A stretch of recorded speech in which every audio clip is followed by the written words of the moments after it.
Alors nous sommes ici à la Sainte-Baume et je vais vous lire un texte que j'ai écrit et qui s'intitule « Deux ailes ».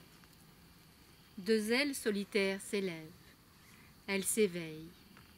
Elles étaient dans un profond sommeil, long et ennuyeux, voyageant seules dans ce désert ténébreux.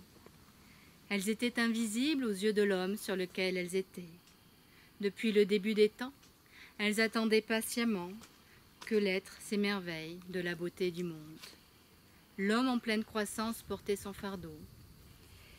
Il ne savait pas que le soleil était là, dans un autre monde, celui des merveilles, qu'il ne connaissait pas.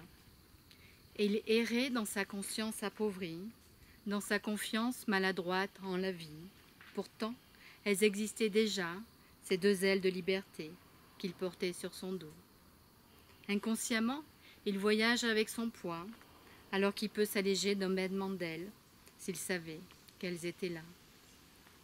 Homme divin par nature, tu as oublié qui tu étais, et tes ailes se sont alourdies, inutiles depuis des années.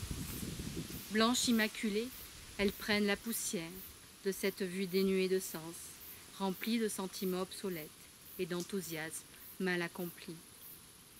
Elles n'arrivent plus à retrouver la joie qu'elles avaient d'antan lorsqu'elles rayonnaient en communion avec toute la création. Elles sont portées à disparaître si tu ne les éveilles pas. Elles n'attendent que toi pour apparaître et éveiller toute l'humanité assombrie par une nébuleuse vie, craignant la fin des temps. Sachez ceci, le paradis est éternel, il suffit d'activer les dés de la sagesse et de laisser s'épanouir les outils du ciel, dans un éternel recommencement et redevenir des dieux. Deux ailes assombries par la machine infernale de la vie ne savent où trouver place, maintenant oubliées des hommes. Depuis des siècles, alités sur leur dos, ne pouvant plus bouger, faire des signes à nouveau. Coincées dans la loi du divin, celle de la liberté certaine, elles ne peuvent se mouvoir que si le Père transmet l'impulsion sacrée, permettant à la volonté humaine de grandir à nouveau et de s'élever vers le firmament.